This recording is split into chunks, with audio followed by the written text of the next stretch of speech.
up, everyone? Welcome to Intergalactic Expedition. I'm your host, Vazrik. This week's guest, Joey Davis. But before all that, Joey, 133-0, graduating Notre Dame in 1 year, NCAA, 2 division, 4 consecutive titles, 1 out of only 3 ever to complete 4-year college career undefeated. 53-year-old record. This is we're talking about Joey Malcolm Davis. Yes. What's up, man? Thank you for coming by to the studio, bro. I really appreciate it. Oh, man, no problem. Anything I could do for the great Vosh. Thank you, man. Thank you, bro. The great Vosh.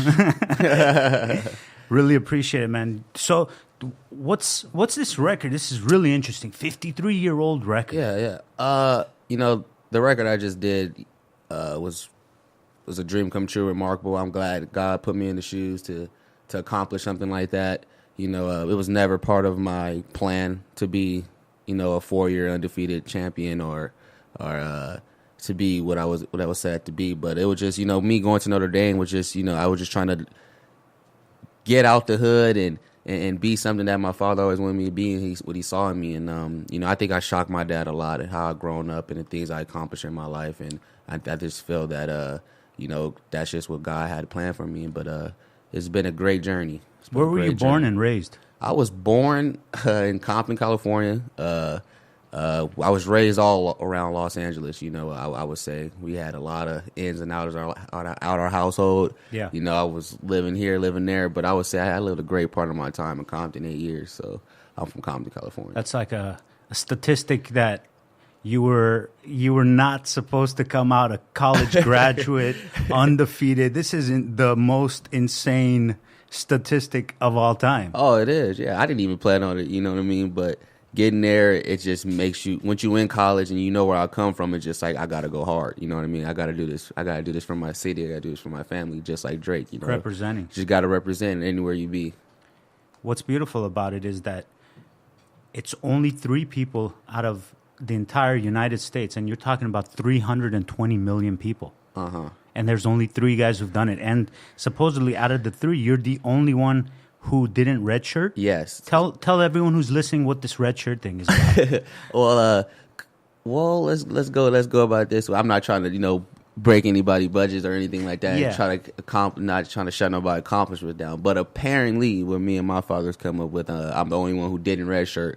And what I mean by that, I'm the only one that didn't take a year off of competing with the team. So I did 4 years straight with my team, wrestled every team duel, every tournament with my team and things like that, and wrestled for my team. When I go to tournaments, it's not unattached. I'm not saying I'm wrestling for, myself. I'm saying I'm wrestling for Notre Dame College. So that's pretty much what the red shirt thing. And,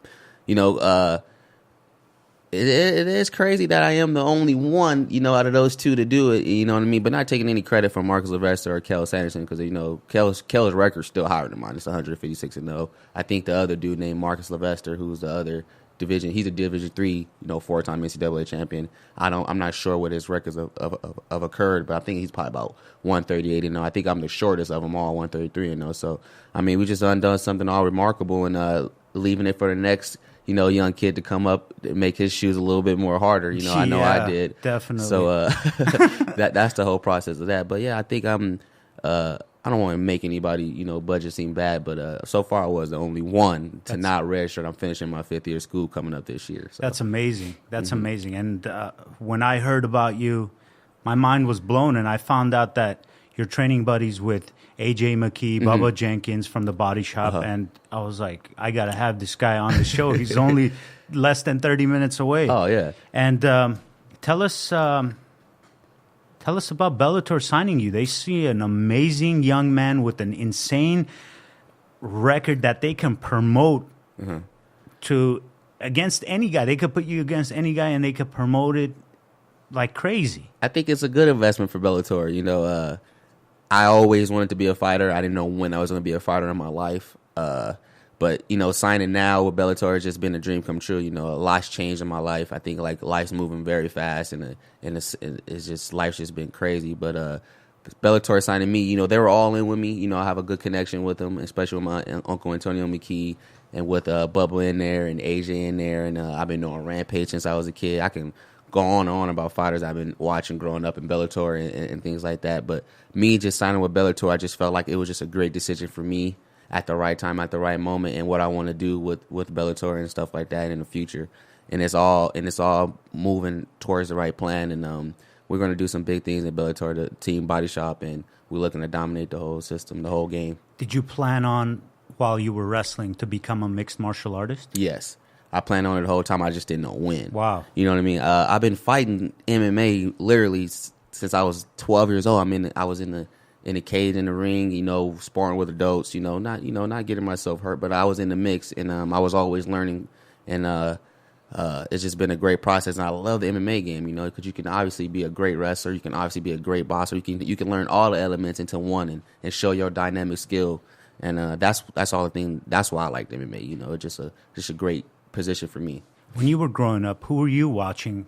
Oh, that's a great question. The only person I was watching growing up and watched was, not saying that I didn't take any from the other fighters, but my coach, Antonio McKee, because I was just right there in front of him. And to this day, he is the fighter I idolize, and I fight just as similar. I think I'm a little bit more. I think he tuned me up a little bit more better, because what he learned and making what he wants out of me and his son AJ and things like that. So I'm in this game to make my coach the best coach in the world, and I'm going to do anything he tells me. I'm just going to build our legacy on and go on from there. How long have you been training with Antonio? Since I can walk, man. 5 years old. My dad laid me to him in his garage since I was 5 years old, and I can remember the first day I met him like it was nothing. So AJ was about 3. He had long hair till he can walk on his feet. So he had so much long hair, it was all the way to his feet. It was crazy, but I stoned a little bit. But yeah, I've been knowing the McKee family a long time, and we're looking to do some very great things that in my body I just got chills. Just don't even know how to put it to you in words. And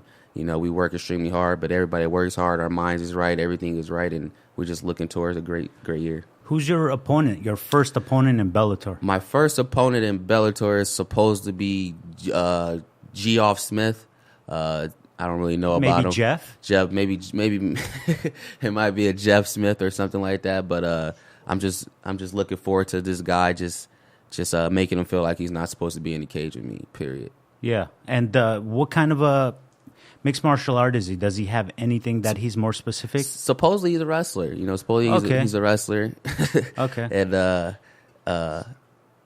so he's a wrestler. 27-year-old, I think. 27-year-old. Age don't really matter. I've been fighting men since I can walk. Like I said, so I don't think his age don't really matter. But it's going to be a great show for me. Just like I said, I'm just going to make him look like he doesn't even belong there in the cage with me. Period. He's on the risk. He never got in the ring with me. So I have a question for you. Since you're a wrestler, you would know this. So a guy who's wrestled and a guy who's wrestled not the level of you, is there a difference?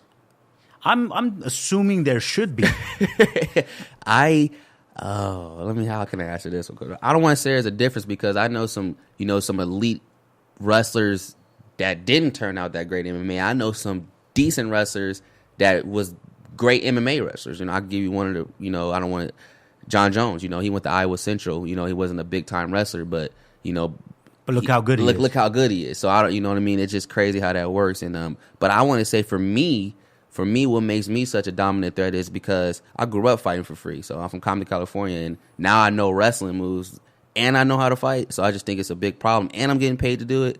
It's just very scary that it's a bonus. Oh man, I got chills thinking about it. So I just feel like God put me in the right position at the right time, and this is what it's meant to do. What about someone like a Randy Couture? I know you've met and hung out with Randy. I met Randy. I don't think he remembers me or anything like that, but I met him and stared at him for quite some time, stared at him from quite some distance, and got to eat dinners with him and stuff like that. Not with him, but around him and things like that. But that's a prime example. He's an elite wrestler, Olympic caliber wrestler, and look how great he did in his MMA career. So obviously he was one of my main dudes I was looking up to and stuff growing up was Randy Couture. And seeing him now, how he turned out to be now, is even awesomer because he can talk. He has a beautiful wife and everything. He's just a great mentor. He gave me a pep talk. At the dinner I was with him at, and just changed my life. And I'm looking at him, and I could see myself like that in a couple of years. And just a great role model, Randy Couture. Was Randy one of the first first ones that opened up the doors? For wrestlers, you're asking? A few more, right? I want to. No, I don't want to say Dan Savern. No, Dan Henderson's another one. We can go on and on. There's lots of them. He's a freak. Dan Henderson still fights to this day. But I don't want to say Randy Couture did. I'm going to go with, probably still my uncle, Antonio McKee. Really? He was everybody, if you from Los Angeles, everybody knows, the McKee family and the support system he has and how he coaches and how he was an elite wrestler. But still, like I said, he didn't go to the elite college, you know what I mean? But everybody known him for his wrestler. So, I'm going to go with Uncle Tone just because he's one of my favorite wrestlers and the way his wrestling game was in MMA was just dynamic. Is there a difference between wrestling inside of a cage and wrestling inside of like a collegiate wrestling? Oh, I ask you this: everything changes. Punches getting thrown. You know what I mean? That changes everything. Okay. I want to say even in the jiu-jitsu, in the gi and stuff, everything changes because you're getting punches. You know what I mean? I just feel like you got to have a different type of you got to have a different motive when you're in that cage. You know what I mean? Things you can't think the same as you was when outside the cage. Even in a wrestling match, I would go into a wrestling match. I'm a wrestling kid. I know this dude can't hurt me. Yeah. You know what I mean? I'm going to this fight. I'm like, this dude gonna try to hurt me. So for sure, things switch and things click in other ways you don't have no idea. I'm even dealing with emotions now I never dealt before. Not bad emotions, but I'm like, man, I got a fight coming up. So everything changed. I know it's not a wrestling match. It's not a 6-minute wrestling match. It's gonna be a 15-minute fight with fists, kicks, and punches and throws being brought. So that just makes you excited and it triggers something in your head like, I don't know how this is going to go down. I better be prepared. You know what I mean? So yeah, it's different from a wrestling match. I've been wrestling 18 years and you know what I mean? I'm more relaxed, and I'm not saying I've never been in this type of situation before, but it's just exciting, that you're about to go into a cage knowing that they're about to lock it and this person could do almost anything to you. So it's insane that all these mixed martial artists have opened, or past wrestlers have opened up the doors for all the wrestlers after them, the Randy Coutures, and we can go on and on. On and on. We could, for sure, there's so many. DC. Tito Ortiz, man. Just the doors have opened up for guys like you to come out of college, graduate, and now you could actually use those skills that you've built throughout your entire lifetime. Yes. Frankie Edgars and all these guys. Yeah, I want to just cut you off. I want to say, I don't want to leave out the wrestling part. I don't want to say, because we still got Jordan Burroughs who's leaving a remarkable thing in the wrestling. Everybody can't come into the fight game thinking it's that simple. You know what I mean? It took a long time for me to make my decision in my life that I had dreams and nightmares thinking to myself, like, what am I doing? I've been hit in practice plenty of times where I said, I don't want to do this no more or anything like that. So I don't want to, I say Jordan Burroughs, for example, because, I know him as a friend and he couldn't fight in the cage. He would tell you that he wouldn't go in the cage. You know what I mean? But he's one of the great wrestlers, and he can probably be one of the continuous best fighters. But why not?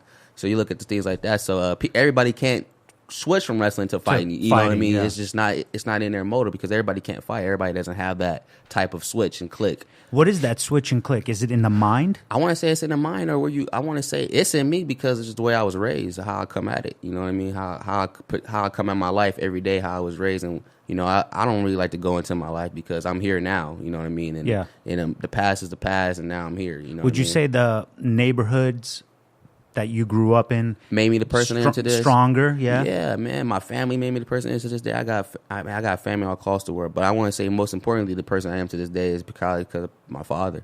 My parents, and just great man, just a great man. He did a great job. I would say, he was never the type of dad that was like, trying to kill me, tell me what to do. He just always the type of person like, all right, dude, you don't do this right. These are the consequences. And I was always scared of my bad consequences. I'm the type of kid, I don't like bad consequences. So that was the way my dad threatened me. Like, you do this wrong, this your consequence. It wasn't like you do this. Psh, psh, psh, psh. Yeah. You know what I mean? It was like, you're going to learn, you don't do this right. And I think that's what made me the person I am today. I grew up quick. You know what I mean? A lot of people at 22, I want to say they don't have the same mindset as me. They don't have the same. I would agree with that. They don't have the same drive as me and what I want in my life. So I got to keep it moving. You know what I'm saying? I got to keep it moving. I would definitely agree with that because you won't see so many 20, like you said, 22-year-olds. How many have you seen who are so disciplined, focused in Bellator with a amazing wrestling record? And it all comes from discipline, and it's how you're brought up. like you said, the neighborhood made you stronger. Your dad disciplined you without just spanking or this is right or wrong, black and white. He told you this is it's a consequence. Consequences, man. So you shape up. You got to. You know what I mean? And a lot of kids didn't grow up like that, but that's why I give full credit to my dad. You know what I mean? Full credit. I might not do it sometimes, but this is what it is. You know, sometimes it sucks growing up quick. You know what I mean? But I had a life as a child. I have fun. I have very fun in my life. You know? I have a question off topic. As an African American young male growing up in Compton, how do you feel about the situation with young black men being gunned down by police officers? It's almost like, you know, I wasn't even going to go into it as we were talking about earlier, but it's almost like it's so crazy because when I see it on my phone, when I see it on the TV, it's scary almost. You know what I mean? That we could see this and that it's like, what can we do as a community? What can we do as black people? You know, what can we do to make things better? And it's like, I always think to myself, like, we can't even do anything, you know what I mean? Because who we gonna go to? Who we gonna talk to? All we have is, you know, people rioting or coming out trying to tell the press or come out. You know, we got the game and Snoop Dogg talking to the mayor. But I feel those are just like little small steps. And yeah, it can start somewhere. But I feel like if we're gonna get something moving, ball game moving now, gotta be something even. We gotta talk to somebody with even more power than that. You know what I mean? Even with Barack Obama as our president and stuff now, it's still like, what does that even mean? You know what I mean? It's scary almost. That's why I kind of like don't even like get into it. I just like to focus on what I like to do in my life and move on from there. But it is a hard keep focusing when you see things like that, because what happens when I do get pulled over? You know what I mean? And I've been pulled over plenty of times.